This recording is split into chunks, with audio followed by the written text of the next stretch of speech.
Lecture 5.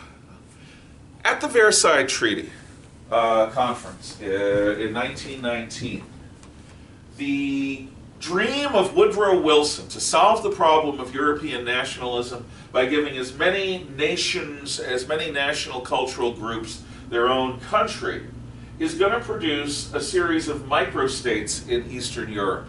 These microstates do not have rail networks, which are the basis of land economies, that make sense because they were designed for multinational empires that connect broad regions. They don't have the economy to support a military to protect themselves against any kind of resurgence by the defeated Germans and the communist Russians. In other words, they are meat on the table waiting to be consumed. But Wilson has a solution for that. Wilson's solution to the problem of microstates is a League of Nations. A League of Nations is a utopian dream. A place where nations can come together under a set of broad, basic ground rules that basically mean we won't start a war to try to conquer the world, and work out their differences like rational human beings without mass slaughter. It's very logical. It's the sort of thing you'd expect a college professor to come up with. So, this League of Nations is going to preserve the peace through a concept called collective security. And what collective security is if one is attacked, all will respond. So, if there is an aggressor nation, in theory, that attacks a member of the League of Nations, the rest of the League will respond to that attack so harshly that the aggressor will be pushed back on their heels. In fact, the threat of collective security response should deter aggression, reasonably, rationally, logically, as Wilson believed. So Wilson insists on this utopian multinational organization. Wilson also gives credence to the bunch of self-appointed judges that call themselves the World Court at The Hague, a group set up just before World War I that presumed to have legitimate authority over international relationships to prosecute war crimes, things like that. Who elected them? Who appointed them? Well, I don't know, but they thought it was the right thing to do. Well, Wilson gives them credence, gives them a connecting role to the League of Nations, and the League of Nations is an idea that will keep the peace because an attack on one will be an attack on all. Collective security will keep the peace. But the Germans are bad because they lost the war, so they're not going to be invited into the League at first. And the communist Russians, forget that. Soviet Russia is right out. So at the beginning, the League of Nations refuses to involve itself with the two rogue powers of Europe, the defeated Germans and the communist Russians. Furthermore, they resist an urge by the Japanese to acknowledge racial equality.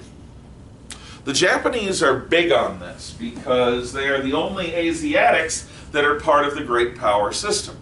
And as such, they are keenly aware of the, at the time, quite normal and acceptable casual racial superiority that Europeans tended to feel towards other groups. So the Japanese wanted an acknowledgement that the League of Nations, being this idealistic group, is going to acknowledge that Asiatic great powers are equal in every way to European and Europeanized great powers. The League poo-pooed it, rejected it. So would including Germany, Russia, and would acknowledging racial equality have made the League more effective? Certainly the latter would have been more in keeping with the idealism.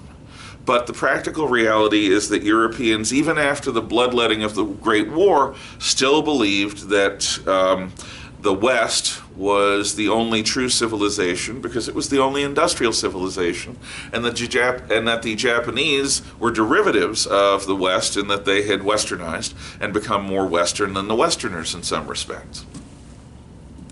Also, Europeans were not ready to question notions of social Darwinism or racial determinism quite yet. Still, the League is set up to be a balm, B-A-L-M, that will ease the pain of these microstates trying to survive. So, Wilson creates a bunch of microstates that can't survive on their own. He creates a League of Nations that are designed to protect them. These microstates include Yugoslavia, the land of the South Slavs, Austria, the German nub of Austria-Hungary, Czechoslovakia, Poland, Lithuania, Latvia, Estonia, and Finland, and the rest got new borders. The Romanians were going to be rewarded for their loyalty to the Allies by being given Transylvania and Bessarabia, what's now Moldova. The Bulgars are going to be punished for their work by losing parts of the Dobruja to Romania and by losing the area east of Salonika to the Greeks. The Greeks are going to expand, Albania stays the same, and Serbia gets the coastal regions here. Germany is going to lose Eupen and Malmedy to Belgium, Alsace-Lorraine to the French, parts of Holstein to the Danes.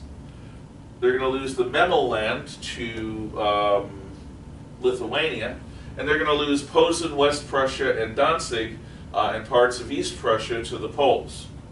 The Germans are going to call this the frontier crime, and they're going to have a serious problem with this. Oh, and as to the League of Nations, you may recall George Washington's assertion that it would be unwise for America to get involved in entangling alliances.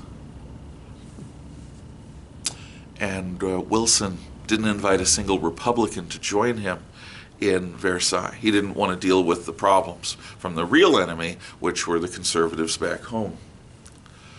Because of this, it was very much Wilson's treaty. And when Wilson came back to the United States, he was going to have a problem with selling the treaty because there wasn't a single Republican in support. The Republicans controlled the Senate, and the League of Nations seemed like the archetypical foreign alliance. We'll get back to that. France is going to bolster this idea of collective security by creating what is called the Little Entente, Le Petit Entente. And what that is a group of Eastern European countries that are allied with France, not just in a League of Nations treaty and collective security, but in a defense alliance with France. Particularly the Czechs, the Poles, are allies of France, and if you attack one of these, not only do you get the League of Nations involved, but France, with the largest army that remains in Europe, is also going to be involved.